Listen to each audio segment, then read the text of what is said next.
Hello and welcome to Nicki's Saturday Lunch Thoughts. Today we will talk about euthanasia of animals. A very sad topic and a very stressful topic and a very, very vast topic. So the idea again is to give some insights into my experiences and to make you think and rethink. Think everything over again. I think the only reason why this topic is such a complicated one and so much talked about one on the surface, unfortunately, and a topic that a lot of people listen to, but then at the end of the day still don't know what to do in certain situations. So how come? In my view, the only reason for that is that many people today are too far away from their soul.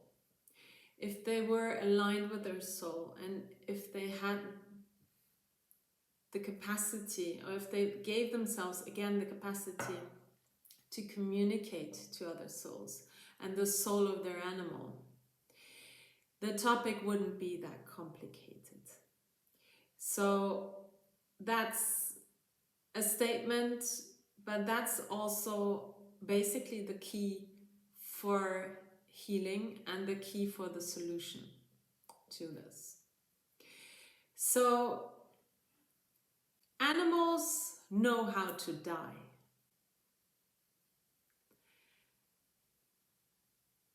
More often than not, I see that people, humans, don't give enough confidence to their animals to actually handle also that part of the life, that end of the life. And this is where the complication starts. So in this, you should also think where you rate the right for life, the right for self-determination and sovereignty. This is not just something that we just talk about, it's an universal principle that should not be broken at any time. So animals decide themselves to come here again with a certain purpose, for fulfilling that purpose, for ending a non-finished story of before. So how come that your dog has to be your dog and is not my dog? Because everything is right as it is. And that soul in that animal, that soul of the animal, actually decided at some point to come at this and this time to that person. And then there is a certain soul plan. So this is all the soul plan that this animal, that the soul is reincarnated as an animal on this plane. So this soul plan obviously can change, but the only change is done by the soul itself and no other soul. So we should have respect for that animal soul plan. Even an accident is not just something that happens. It is willingly done by the animal on the soul level. So if you see a dog, for example, with a very old body, where the body doesn't function that well anymore, and if that dog is still here, there is something that keeps her from dying. So the soul plan is not finished yet. His purpose has not been fulfilled yet. And they are more often than not on a very much higher frequencies than a lot of humans. So we have to be humble in front of that. So what are the motivations for euthanasia? A lot of times I see people being rushed into this because their cat, their dog, or whatever animal it is, cannot fulfill the purpose anymore. They have purpose of going out in nature, going jogging with the owner, or whatever it is. And people see the animal that they love, they see them, you know, going down on the physical level and having ailments, having dis-ease, until they get really, really nervous. And until then, they don't know if that's suffering or not. So we go on that suffering part afterwards. And then you have also, you know, situations where, for example, a racehorse has some injury, which is not a life-threatening injury, or has some kind of age, or, you know, just usage of their physical body, that they cannot race anymore. So they don't fulfill their purpose of a racehorse anymore. Is in that case euthanasia really a good option? It's up to everybody to actually make up their minds. But this happens a lot. So,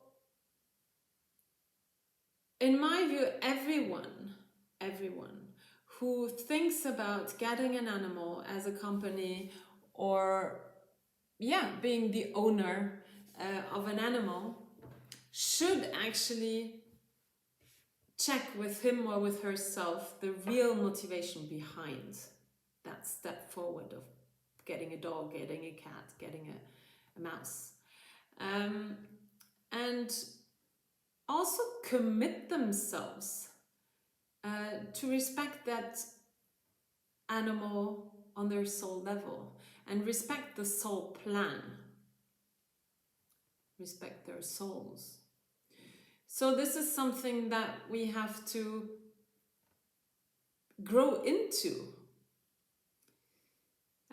There is a lot being said, I hear this a lot, oh yeah, I alleviated my dog from the suffering. What was the suffering? Well, he couldn't stand up anymore. I alleviated that cat from her suffering. Okay, well, let's then define suffering.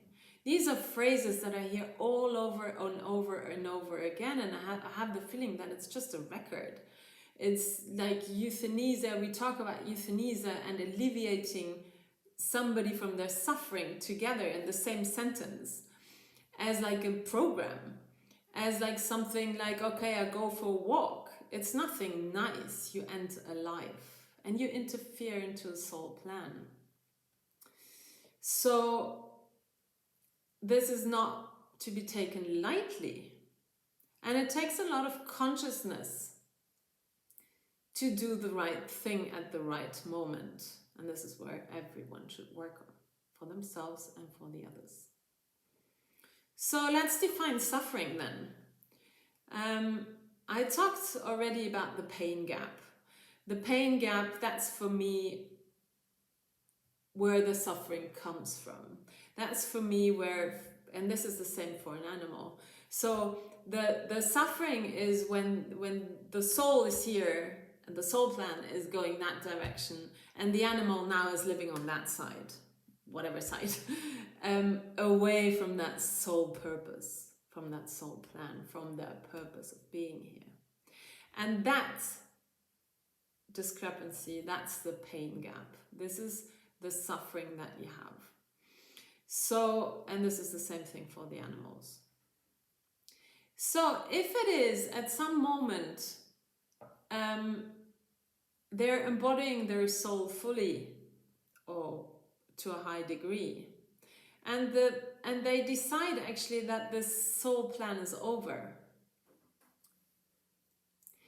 then there is per se no suffering. They don't see death as a dramatic end, but as a natural moving on. And they're not victim to this. I saw young animals that finished their lives very abruptly, which is shocking to the outside, because people say, but she was so young, but not at that age. But on the soul level, it's a clear decision. And as I accompany a lot of souls to the other side, I also see that before this happens, the accident or whatever, before this happens, actually they're meditating, they're in deep calm, they are doing the plan, they are actually, you see them from the outside, they sleep a lot, some things like that, because they're really in their inner world, on the soul level, doing everything perfect as it has to be. So there we cannot talk about suffering. Really not, because they are fulfilling their soul purpose.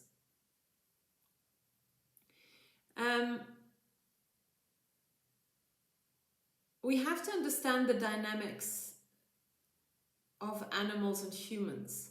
Is that, as I said, humans are creators and should actually spend their time on creating, which they do, but unconsciously, a lot. So the animals and nature serve us in this purpose. So if I'm not happy, my dog, cat, whatever, they reflect to me unhappiness. So they act as mirrors. So I can heal if I know how to read that, and if I just listen. Then I can actually, in the moment of unhappiness, I can read that, heal that, and it's done. And it doesn't have to be complicating further and going down the road of actually having a physical or whatever pathology at the end of the day. So they take a lot of these emotions from us. They serve as mirrors. They take a lot of negative emotions from us, and they even take, energetically, they take even pathologies from us. That's why that's why also you have a lot of animals with cancer. This is one source of their cancer. So you see, it's very, very complex, this dynamics. So when you decide to get a dog, a cat, or a parrot, or a fish, then check out the nature of that animal, and please understand the dynamics behind your relationship with that animal. It always functions like that. So when you understand that these animals are here to serve us, that's why they come actually down to our living room, and that's why the wild animals are outside, and the domestic animals, they let us actually take them so they can be very, very close to us and show us what's on the program. In our being, our creator, in our finding again our soul back, our soul plan. And so if you understand that dynamics, then obviously in the moment that you feel that your animal might actually leave, and there is something that you feel like, okay, that animal is, on the way out. The thing that you have to do, absolutely, and I see so much suffering coming from that part, is that you have to set your animal free. A lot of people, because of good reasons, because of full love, etc., and of attachment, cling on to the animal. You can't leave me now. Don't go. Why are you leaving me? This is pure suffering for the animal. You have to set the animal free. And if you cannot, if you can't see anything, you know, that actually goes in that direction of my animal's going to leave soon, then set it free anyway. It will always serve you. But set it free to be able to actually leave when it's time to leave for them. It's very, very important. Because as they're here to serve us, it's written in them. As they're here to serve us, if you don't set them free, this is the suffering that you have, that the animal wants to leave, but it just changes the date and the date and the date and another night and another night. This is pure suffering. And you're not letting go is responsible for that suffering. It's not that animal dying which is the suffering. It's keeping them back from doing what they should do at that moment. So this is very, very important about suffering. I just gave you some ideas about where the suffering comes from. So I tell you a story of a very, very old dog. Her body wasn't functioning anymore. She couldn't stand up. She had hearing disease, etc. But when I was called to make a therapy for that dog, I immediately saw a very, very old soul in that dog. And although she was lying down, and you know, you saw that body that was really, really old, not functioning, you know, functioning barely, I could see that very, very old and wise soul, a very strong presence.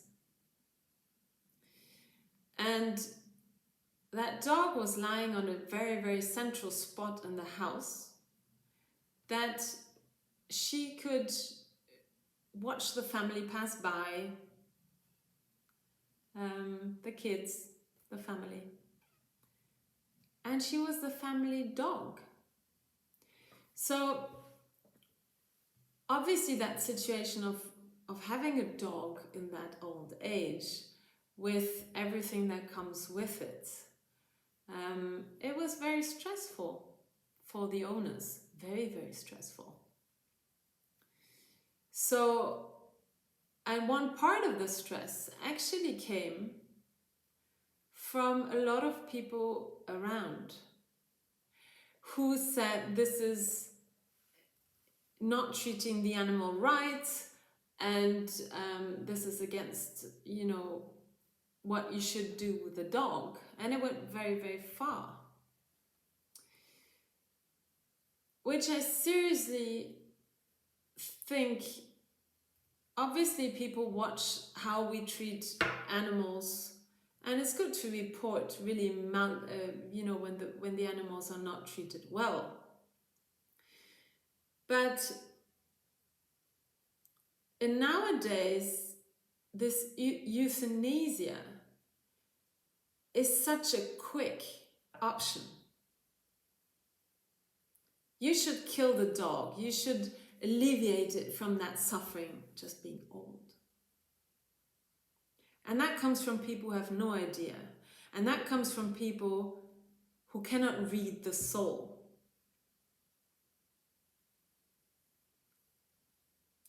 So what happened was that the owners were withstanding that growing pressure, very much pressure.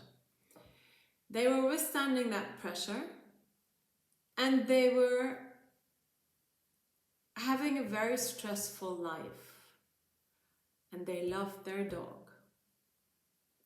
Until one time that they had so much pressure and so much stress and so much sleepless nights that they actually called the vet to give the needle to the dog. Old dog. Body basically going away. And that vet came in the middle of the night and tried to kill the dog without success. As I already had, as I already was working for the dog and had that connection with her soul, as it was in the middle of the night, I woke up during the night and she called me up, on the soul level. She was like, hey, and she was really angry. And she said to me, this is not the way it should be done. So I checked. I said, okay, you have everything to leave and, calm down. And I calmed her down. I didn't know that the vet was there until the next morning. So the next morning, obviously I got a call from the owner saying what happened. And that old body survived these lethal injections until the vet actually went off and went away. How come? How come the dog survived that? Because her soul was not ready to go. And because she was a very, very old soul and a very clear one and a very, very strong one. So she overrid the physical plane.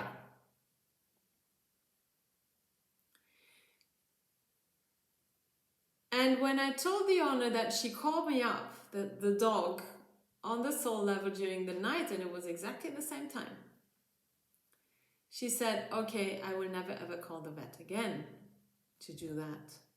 So what happened was that the dog actually decided on a very special day during the year, when the whole family was gathered together and happy and joyfully enjoying a beautiful, beautiful meal together, she stopped her heart and she left. So let's not underestimate these animals. And I think it's so important to understand that we have to learn how to get back on that soul level, how we should bridge our pain gap with the help of the animals, and then be able to connect to their souls. And then we know exactly what's going on, and then we know exactly what to do. It's the only way. So we have to connect to them again, heart to heart, soul to soul.